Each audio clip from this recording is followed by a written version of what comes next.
Schizoid versus intimacy anorexia. That's our conversation today. And if you're dealing with either, this is a very important thing to figure out. So stay with us. If you've yet to subscribe to our channel, please do. We have so much on this intimacy anorexia topic. And if you have a question, put it in the box and we will get to you as soon as possible. Now, schizoid personality disorder is a real thing. And it's different than intimacy anorexia. To separate these, first I want to have a conversation about how instantly you can tell the difference.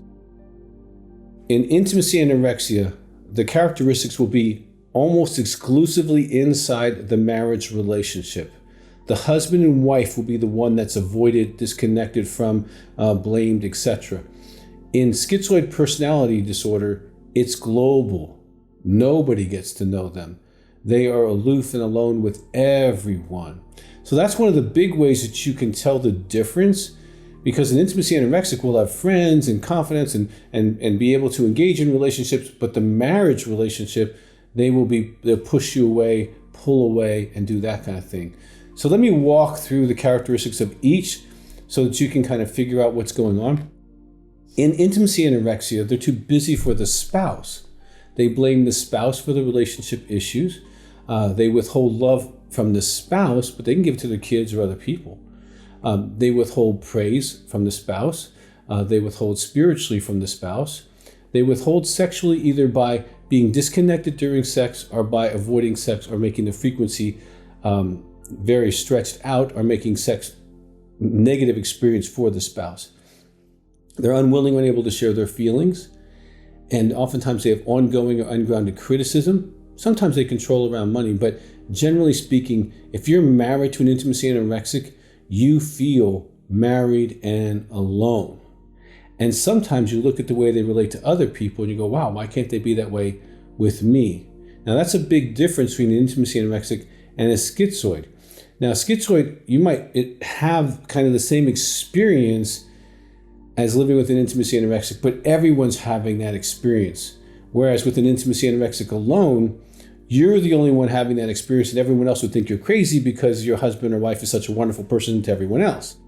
In a schizoid, no one really thinks your spouse is that wonderful. They all think they are a lone wolf. They are kind of isolated or cold.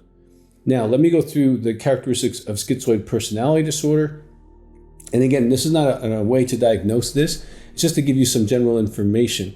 If you want a true diagnosis, you need to take a psychological test. You can call my office at 719-278-3708, and that can clarify this. In my office, when people come and they fly in for 5-day intensives, when they see me, they get a psychological test because I need to know very early in the treatment process, am I dealing with a disorder or am I dealing with intimacy anorexia? Intimacy anorexia is intentional. It's willful. It is, I am withholding from you. I know I'm doing it and I want to do it. Schizoid is not so. It's not intentional. It's like the chip is missing. And so it's a totally different experience. Now, if someone is schizoid, they tend to do things that are alone or isolated. They tend to have hobbies that they do by themselves. They get no pleasure out of activities. They really don't get pleasure out of relationships. They're not motivated by relationships. They have low or no sexual desire, this is where it feels similar. These things, they're hard to express their feelings. They have no close friends, and they're kind of indifferent to praise or criticism. And you can see how some of these symptoms overlap with each other, but they're different as far as treatment and outcome. Now, many of the things we do in the intimacy anorexia with the couples, the dailies, the 2 feelings, 2 praises and prayer, can help even a schizoid have a little more attachment to their spouse. But it's a different dynamic altogether. So if you think that you're dealing with intimacy anorexia, call our office or go to intimacyanorexia.com, get information, move on that. If you think that you're dealing with schizoid personality disorder, this is probably going to take a psychologist. There's very few people who specialize in this. Most of the counselors in my office deal with this all the time. So it's totally able to be treated as far as working on one characteristic at a time moving forward. But a disorder is a slower process of healing and recovery. So if you have either, I would get professional help. The pain, if you're living with this, you both feel married and alone. you would definitely resonate with the intimacy anorexia thing, although it might be the schizoid. I gave you enough characteristics to separate that.